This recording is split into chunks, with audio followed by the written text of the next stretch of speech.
അസ്സലാമു അലൈക്കും വറഹ്മത്തുള്ളാഹി തആല വബറകാതുഹു. ആ ദിവസം രാത്രി നൂർ ഫാത്തിമ കാത്തിരിക്കുകയാണ്. തൻ്റെ പ്രിയപ്പെട്ട നാഫിക്ക വരുന്ന ദിവസമാണ് ഇന്ന്.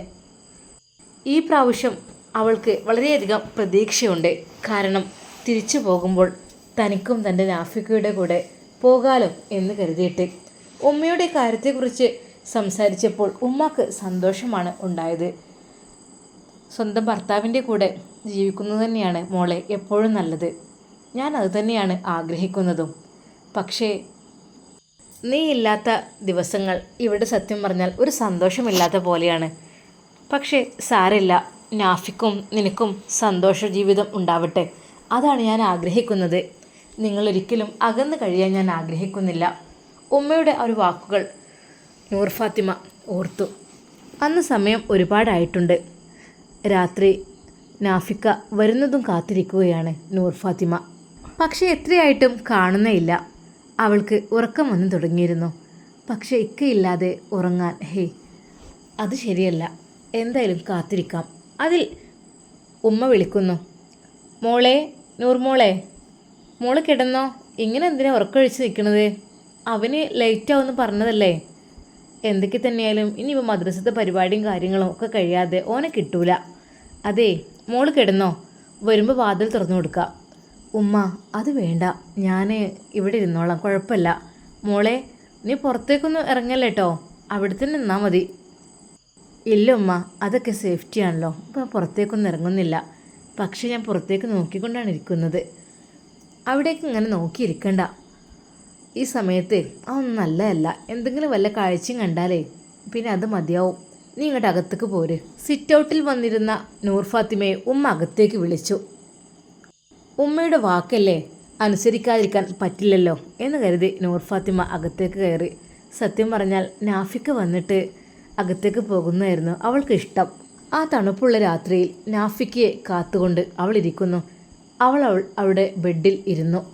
നൂർ ഫാത്തിമയുടെ മനസ്സിൽ ഓരോ ചിന്തകൾ അങ്ങനെ അതാ കടന്നു വരുന്നു. അവൾ ഫോൺ എടുത്തു. മമ്മക്ക് വിളിക്കുന്നു. ഫോൺ ബെല്ലടിക്കുന്നു. ഹലോ മമ്മ. ആ മോളെ, എന്തൊക്കെയാ മോളെ വിശേഷങ്ങൾ? സുഖല്ലേ? ഫുഡ് കഴിച്ചോ? ആ മമ്മ, പിന്നെ ഞാനേ ചിലപ്പോൾ ഇക്കയുടെ കൂടെ ജോലി സ്ഥലത്തേക്ക് അങ്ങോട്ട് പോകൂട്ടോ.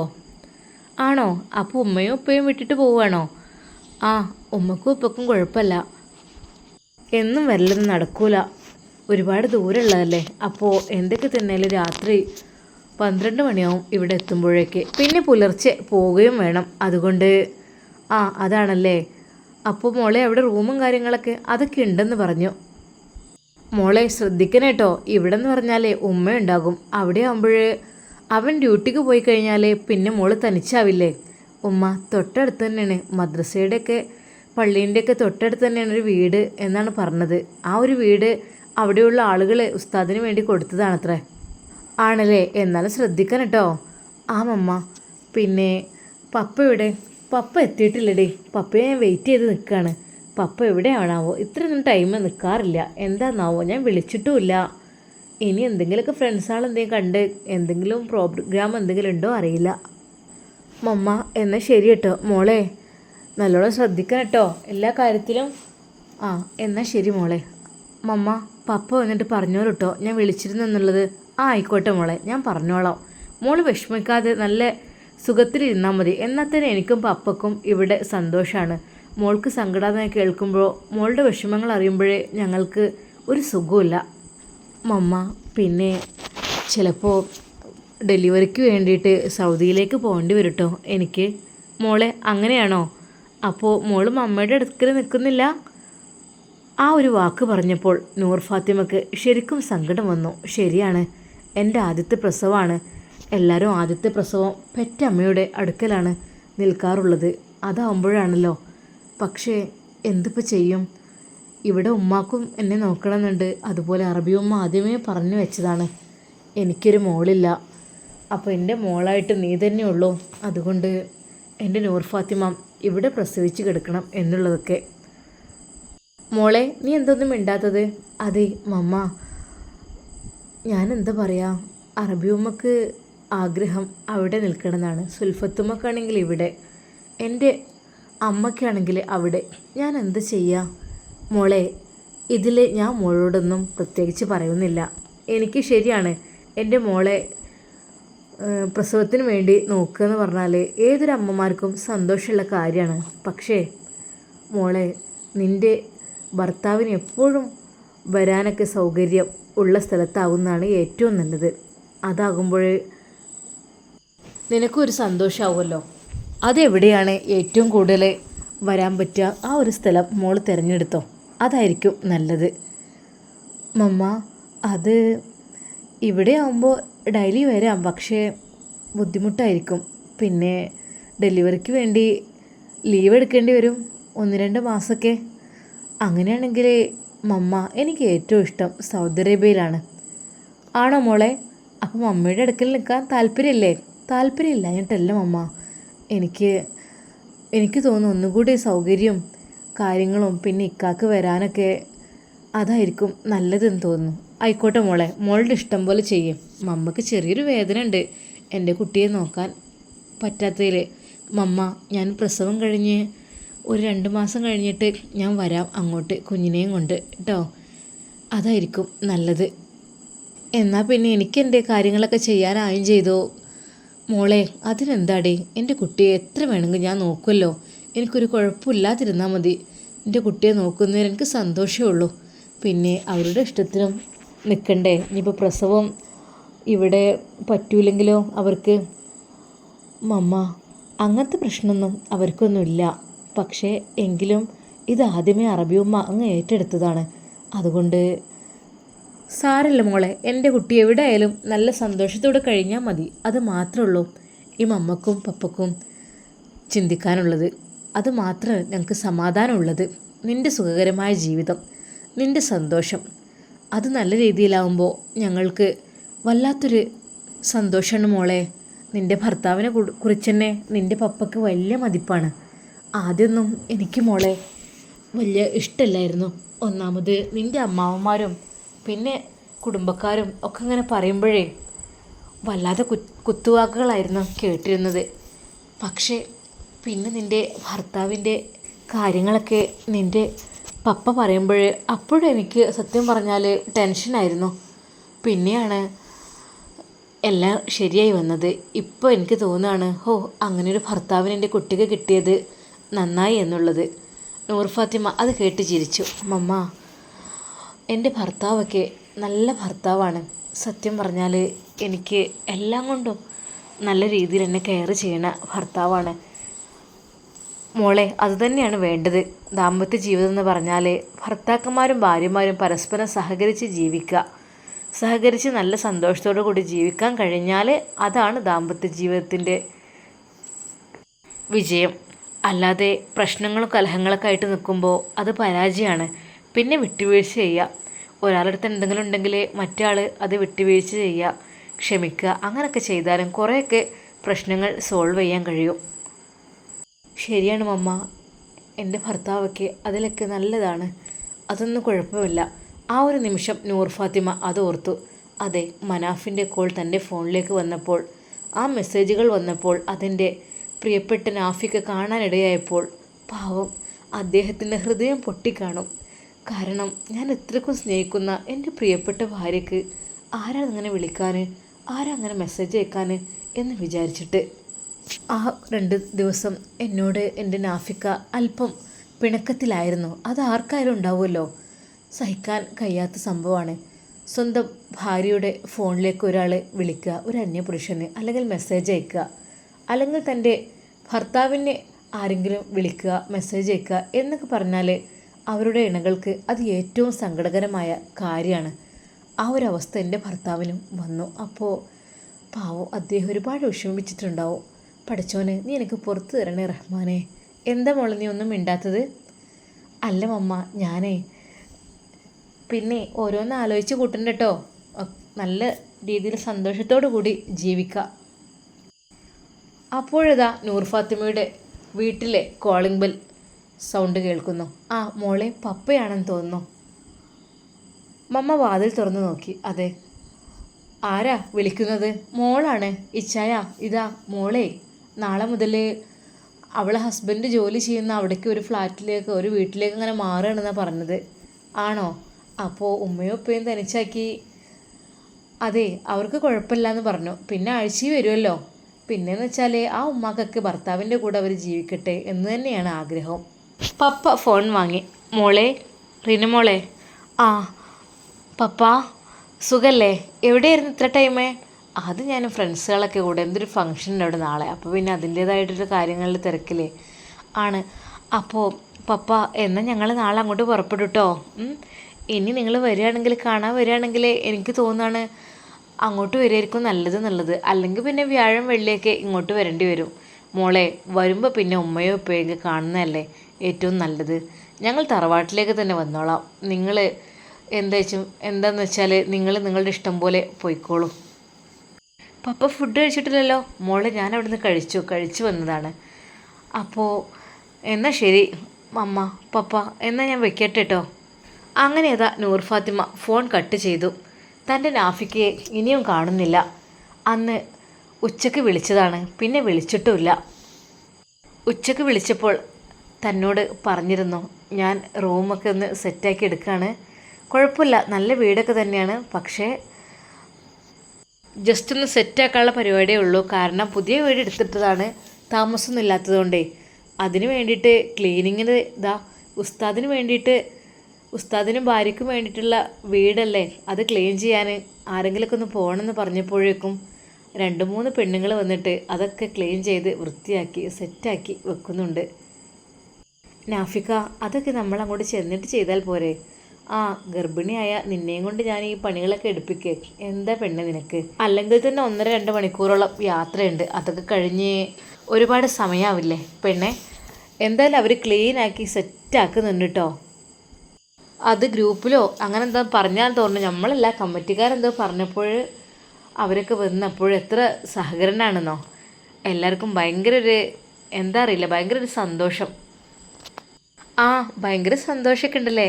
അത് മറ്റൊന്നാവില്ല, അത് ഉസ്താദിനെ കണ്ട സന്തോഷമായിരിക്കുമല്ലേ? എല്ലാവർക്കും ഭയങ്കര ഇഷ്ടമാണല്ലോ ഉസ്താദിനെ അല്ലേ? നൂർ ഫാത്തിമ ചിരിച്ചുകൊണ്ട് പറഞ്ഞു. എൻ്റെ പെണ്ണേ, അങ്ങനെ എല്ലാ ഉസ്താദുമാരെയും പലരും ഇഷ്ടപ്പെടാനുണ്ടാകും. അതൊരു പക്ഷേ അവരെ വ്യക്തിത്വത്തെ ആയിരിക്കില്ല ഇഷ്ടപ്പെടുന്നത്. ഒന്നുകിൽ അവരുടെ സംസാരം, അല്ലെങ്കിൽ അവരുടെ സ്വഭാവം, അല്ലെങ്കിൽ അവരുടെ പ്രഭാഷണം, അങ്ങനെ എന്തെങ്കിലുമൊക്കെ ആയിരിക്കും. അല്ലാതെ മറ്റൊരു രീതിയിലുള്ള ഇഷ്ടമൊന്നുമല്ല എൻ്റെ പെണ്ണെ. നീ അങ്ങനെയൊന്നും തെറ്റിദ്ധരിക്കല്ലേ നാഫിക്ക, ഞാൻ വെറുതെ പറഞ്ഞതാണ്. ഇനിയിപ്പോൾ നാഫിക്കയെ ആരെങ്കിലും ഇഷ്ടപ്പെട്ടെങ്കിലും ഇപ്പോൾ എനിക്കെന്താ? അല്ലെങ്കിലും മതപ്രഭാഷണങ്ങളൊക്കെ പറയുന്ന ആളുകളെയൊക്കെ പലർക്കും നല്ല ഇഷ്ടമായിരിക്കും. അത് അങ്ങനെ ഒരു ഇഷ്ടം, ഒരു ബഹുമാനത്തിലുള്ള ഇഷ്ടം, അങ്ങനെ അതിനിപ്പോൾ എന്താ, കുഴപ്പമൊന്നുമില്ലല്ലോ. നൂർ ഫാത്തിമ, അത് മാത്രമല്ല കേട്ടോ, എന്തൊക്കെയോ സ്പെഷ്യൽ പലഹാരങ്ങളൊക്കെ അതും കൊണ്ടുവന്നിട്ടുണ്ട്. പക്ഷേ എനിക്കതിനോട് വലിയ താല്പര്യമൊന്നുമില്ല. അത് പിന്നെ അവർ കൊണ്ടുതരുമ്പോൾ സ്വീകരിക്കാതിരിക്കാനും പറ്റില്ലല്ലോ. ഈ ഉസ്താദിൻ്റെ ഒരു ഫാൻസ് എത്രയാണല്ലേ? ആ, നടക്കട്ടെ. കാരണം എന്തൊക്കെ തന്നെയായാലും അവരുടെ നാട്ടിലെ പ്രധാനപ്പെട്ടൊരു ഉസ്താദല്ലേ നിങ്ങൾ. അപ്പം മാക്സിമം അവരുടെയൊക്കെ ശ്രദ്ധ പിടിച്ചു പറ്റാൻ കഴിഞ്ഞല്ലോ നിങ്ങൾക്ക്. എന്തൊക്കെ തന്നെയായാലും ആ നാട്ടുകാർക്ക് മൊത്തത്തിൽ ഉസ്താദിനെ അങ്ങ് ഇഷ്ടപ്പെട്ടിട്ടുണ്ടല്ലേ? ആ, അങ്ങനെയൊക്കെ നമുക്ക് വിശ്വസിക്കാം. പക്ഷേ നമുക്കെല്ലാവരും ഇങ്ങനെ കണ്ണടച്ച് വിശ്വസിക്കാനൊന്നും പറ്റില്ല. എന്താ നാഫിക്ക അങ്ങനെയൊക്കെ പറയുന്നത്? അങ്ങനെയൊന്നും തെറ്റിദ്ധരിക്കാൻ പാടില്ല കേട്ടോ. അതല്ലേ നമ്മോട് മുത്ത് ഹബീബ് സല്ലല്ലാഹു അലൈഹി വസല്ലം പറഞ്ഞിട്ടുണ്ടല്ലോ, അത് നിനക്കറിയില്ലേ നൂർ ഫാത്തിമ? നമ്മൾ മിത്രങ്ങളാണെന്ന് വിചാരിച്ചിട്ട് ഫുള്ള് രഹസ്യങ്ങൾ ഒരാളോട് തുറന്ന് പറയാനും പാടില്ല. പിന്നെ കൂടുതലായിട്ട് അങ്ങനെ അങ്ങോട്ട് അടുക്കാനും പാടില്ല. ഒരു ലിമിറ്റ് എപ്പോഴും അത് ആവശ്യമാണ്. അതുപോലെ തന്നെ ശത്രുക്കളാണെന്ന് വിചാരിച്ചിട്ട്, നമ്മൾ ഇഷ്ടമില്ലാത്ത ശത്രുക്കളാണെങ്കിൽ മുഴുവൻ സമയം അവരോട് ശത്രുത വെക്കരുത്. ഒരു പക്ഷേ ഒരു കാലത്ത് അവർ നമ്മുടെ മിത്രങ്ങളായേക്കാം, അതുപോലെ നമ്മുടെ മിത്രങ്ങൾ ശത്രുക്കളായേക്കാം. അതുകൊണ്ട് ഒരു രഹസ്യമായാലും എന്തൊക്കെ തന്നെയായാലും ഒരാളോട് മുഴുവനായിട്ട് തുറന്നു പറയാൻ പാടില്ല എന്നാണ് ഹബീബ് പഠിപ്പിച്ചത്. അതുകൊണ്ട് തന്നെ എല്ലാവരോടും ഒരു ലിമിറ്റ്, കൂടുതലായിട്ട് നമ്മൾ അടുക്കാനേ പാടില്ല. അതിപ്പോൾ ഏത് നാട്ടുകാരായാലും ആരായാലും അങ്ങനെ തന്നെ കേട്ടോ. നമ്മളെ ഫ്രണ്ട്സുകളൊക്കെ ആയാലും അങ്ങനെ തന്നെ ഫുള്ളായിട്ട് നമ്മൾ ഓപ്പൺ മൈൻഡിൽ പറയൂലേ, അങ്ങനെയല്ല. കുറച്ച് രഹസ്യങ്ങൾ, നമ്മുടേതായ രഹസ്യങ്ങൾ നമ്മൾ സൂക്ഷിച്ച് വെക്കണം. അഥവാ അങ്ങനെ എന്തെങ്കിലുമൊക്കെ എല്ലാം മിത്രങ്ങളോട് പറഞ്ഞിട്ട് തെറ്റിക്കഴിഞ്ഞാൽ അവരതൊക്കെ ഫ്ലാഷാക്കും, പുറത്താക്കും. അവനങ്ങനെയാണ് ഇങ്ങനെയാണെന്നൊക്കെ. അതാണ് പറഞ്ഞത്. എല്ലാം നമ്മളൊന്നും ഒരിക്കലും തുറന്ന് പറയരുത് എന്ന്. നാഫിക്ക, ആ അത് മനസ്സിലായി. എന്തായാലും ഇന്ന് വന്നിട്ട് ഇനി രാത്രി വന്നിട്ട് ബാക്കി കാര്യങ്ങളൊക്കെ പറയാം. പിന്നെ നമുക്ക് അവിടെയുള്ള വീട്ടിലിരുന്നു കൊണ്ട് ഇങ്ങനെ കഥകളൊക്കെ പറഞ്ഞിരിക്കാറല്ലേ സമയം കിട്ടുമ്പോൾ. ഇൻഷാ അല്ലാ, എന്നാൽ ഞാൻ വിളിക്കാട്ടോ, ഞാൻ ഇന്ന് രാത്രി എത്താം എന്ന് പറഞ്ഞ് സലാം ചൊല്ലിക്കൊണ്ട് ഫോൺ വെച്ചതാണ് നാഫി ഉസ്താദ്. വൈകുന്നേരത്തിൽ ഒന്ന് വിളിക്കണമെന്ന് നൂർ ഫാത്തിമ കരുതിയിരുന്നു. പക്ഷേ ഇനിയിപ്പോൾ തിരക്കായാലോ, ഇങ്ങോട്ട് വിളിക്കുമ്പോൾ എടുക്കാം എന്നുള്ള രീതിയിൽ നൂർ ഫാത്തിമ ഫോണുമായി കാത്തിരുന്നു. പക്ഷേ തൻ്റെ നാഫി ഉസ്താദ് വിളിച്ചിരുന്നില്ല. എന്ത് പറ്റിയാവോ, ഇനിയിപ്പോൾ വിളിക്കുകയാണെങ്കിൽ ഡ്രൈവിങ്ങിലും ആയിരിക്കും. അതിപ്പോൾ പ്രശ്നമാണ്. തൽക്കാലം കുറച്ചുകൂടെ വെയിറ്റ് ചെയ്യാം. അപ്പോഴതാ ഒരു വെളിച്ചം കാണുന്നു. എത്തിയെന്ന് തോന്നുന്നു. നാഫിക്കയുടെ കാറിൻ്റെ ലൈറ്റാണല്ലോ കാണുന്നത്. നൂർ ഫാത്തിമ വെറുതെ ഒന്ന് പുറത്തേക്ക് നോക്കി. അതെ, എത്തിയിരിക്കുന്നു. അവളുടെ മനസ്സിൽ സന്തോഷത്തിൻ്റെ തിരുനാളങ്ങൾ ജ്വലിച്ചു. അവൾ പെട്ടെന്ന് പോയി വാതിൽ തുറക്കുന്നു. മോളെ, മോൻ വന്നോ? ഉമ്മ എത്തിയിട്ടുണ്ട്. പതുക്കെ പോ മോളെ, നീ ഇങ്ങനെ ധൃതിയിൽ ഓടല്ലേ. ഉമ്മ, ഞാനിതെവിടെ തുറന്നു കൊടുക്കുകയാണ്. നാഫി ഉസ്താദ് കാറിൽ നിന്നിറങ്ങി നൂർ ഫാത്തിമയുടെ മുഖത്തേക്ക് നോക്കിക്കൊണ്ട് പറഞ്ഞു, യാ ഹബീബി, അസ്സലാമു അലൈക്കും വറഹ്മത്തുള്ളാഹി. വഅലൈക്കും അസ്സലാം വറഹ്മത്തുള്ളാഹി തആല വബറകാതുഹു. കൈഫ് ഹാലക്? സെയിൻ, അൽഹംദുലില്ലാ. അപ്പോൾ നീ അറബി ഒന്നും മറന്നിട്ടില്ലല്ലേ? ഇനിയിപ്പോൾ അറബ് നാട്ടിലൊക്കെ ഇനിയും ജീവിക്കാൻ പോവല്ലേ? നിൻ്റെയൊക്കെ ഒരു ഭാഗ്യം. ഉസ്താദ് കളിയാക്കിക്കൊണ്ട് പറഞ്ഞു. എന്തായി, ഫുഡ് കഴിച്ചോ? ഫുഡൊക്കെ നേരത്തെ തന്നെ ഉമ്മ കഴിപ്പിക്കൂലേ? ഉസ്താദോ, ഞാനും കഴിച്ചു പെണ്ണേ. ഞാൻ കഴിച്ചിട്ടാണ് അവിടുന്ന് വരുന്നത്. എന്നാൽ ഇവിടുന്ന് കുറച്ച്. വേണ്ട. അതെ, നമ്മുടെ ശരീരം കാത്ത് സൂക്ഷിക്കണ്ടേ. ഒരു ലിമിറ്റിന് മാത്രമേ ഭക്ഷണം കഴിക്കാൻ പറ്റുകയുള്ളൂ. അതിലേറെ കഴിച്ചു കഴിഞ്ഞാൽ അത് പിന്നെ ശരീരത്തിൻ്റെ ആവശ്യമില്ലാത്ത സംഭവങ്ങളായി മാറും. അപ്പോൾ ഓവർ തടി, കൊഴുപ്പ് അതൊക്കെ വന്ന് നമ്മുടെ ഈ ശരീരത്തിൻ്റെ ഭംഗിയൊക്കെ അങ്ങ് നഷ്ടപ്പെടും. നിനക്ക് കഴിക്കാം കേട്ടോ, കാരണം നിനക്ക് ഒരാളവിടെ കാത്തിരിക്കുന്നുണ്ട്, നിൻ്റെ കുഞ്ഞ്. ആ കുഞ്ഞ് അതിന് നല്ല പോഷകാഹാരം കിട്ടണമെന്നുണ്ടെങ്കിൽ എന്തൊക്കെ തന്നെയായാലും നീ കഴിക്കണം. നീ കഴിച്ചിട്ട് ആ കുഞ്ഞിനെ ലഭിക്കണം. അതിലൊരു മടിയും കാണിക്കണ്ട കേട്ടോ. ഫ്രൂട്ട്സ് ധാരാളം അങ്ങനെ കഴിച്ചോ. അതിനനുസരിച്ച് നമ്മൾക്ക് സൗന്ദര്യം അതുപോലെ ആരോഗ്യമൊക്കെ വർദ്ധിക്കും. നാഫിക്ക, അതൊക്കെ അത് മതി, ആരോഗ്യം ഉണ്ടായാൽ മതി. അതൊക്കെ ഉണ്ടാവോ? ഇതിപ്പോൾ ഈ ഒരു പ്രഗ്നൻസി ടൈം എന്ന് വെച്ചാൽ ഇങ്ങനത്തെ ഒരു സിറ്റുവേഷനും കാര്യങ്ങളൊക്കെ അല്ലേ. സുൽഫത്തുമ്മ റൂമിൽ നിന്ന് പുറത്തേക്ക് വന്നു. മോനെ, ഇന്ന് കുറച്ച് വൈകിയോ? ഉമ്മ, കുറച്ച് പണികളൊക്കെ തീർക്കാണ്ടായിരുന്നേ. അതൊക്കെ നമ്മളല്ലേ ചെയ്യേണ്ടത്. അല്ലെങ്കിൽ റബീഉൽ അവ്വലിൻ്റെ ടൈം ആകുമ്പോൾ നാഫി മോൻക്ക് എപ്പോഴും തിരക്കായിരിക്കും. അതേ ഉമ്മ, അത് നമ്മൾ നല്ല സെറ്റപ്പാക്കി നടത്തണ്ടേ. നമ്മുടെ മുത്ത് ഹബീബ്, കരളിൻ്റെ കഷ്ണമായ ഹബീബ് സല്ലല്ലാഹു അലൈഹി വസല്ലം പിറന്ന മാസമല്ലേ റബീഉൽ അവ്വൽ. അപ്പോൾ നമ്മൾ മാക്സിമം നമ്മൾ സന്തോഷിക്കണം. അതിനുവേണ്ടി നാം എത്ര ത്യാഗം സഹിച്ചാലും നമ്മുടെ മുത്ത് ഹബീബിന് വേണ്ടിയിട്ടല്ലേ എന്ന് കരുതുക. അപ്പോൾ പെണ്ണെ, നമുക്ക് നാളെ അങ്ങോട്ട് പോയാലോ? നാഫിക്ക, സത്യം പറഞ്ഞാൽ ഉമ്മയെ ഉപ്പയെ ഇട്ട് പോകുന്നതിന് സങ്കടമൊക്കെ ഉണ്ട്. പക്ഷേ നാഫിക്കയെ വിട്ട് പിരിഞ്ഞു നിൽക്കുന്നത് എനിക്ക് അതിലേറെ സങ്കടമാണ് നാഫിക്ക. സത്യമായിട്ടും കുഴപ്പമില്ല, നമുക്ക് അങ്ങോട്ട് പോകാം. എൻ്റെ രാജകുമാരിയായിട്ട് ഞാൻ നിന്നെ അവിടെ വളർത്തും. പിന്നെ അധികമൊന്നും സമയമല്ല കേട്ടോ ഇക്ക. അതായത് ഈ ഒരു മന്തും അടുത്ത മാസം കൂടി കഴിഞ്ഞാൽ ഞാൻ സൗദി അറേബ്യയിലേക്ക് പോകില്ലേ. അറബിയും എന്നെ കൊണ്ടുവരാൻ വരൂലേ? നൂർ ഫാത്തിമ, സത്യം പറഞ്ഞാൽ നീ ഇല്ലാതെ എങ്ങനെയടേ, എനിക്ക് കഴിയണില്ല. നാഫിക്ക, അതിനൊക്കെ എന്തെങ്കിലുമൊക്കെ ഒരു വഴി അറബിയുമ്മ സെറ്റപ്പ് ആക്കും. പക്ഷെ അറബിയുമ്മയോട് ഇവിടെ ഡെലിവറി ആക്കിയാലോ എന്ന് ചോദിച്ചാൽ ഒരു പക്ഷേ സമ്മതിക്കില്ല. അതിനു വേണ്ടി സന്തോഷിച്ച് നിൽക്കുകയാണ്.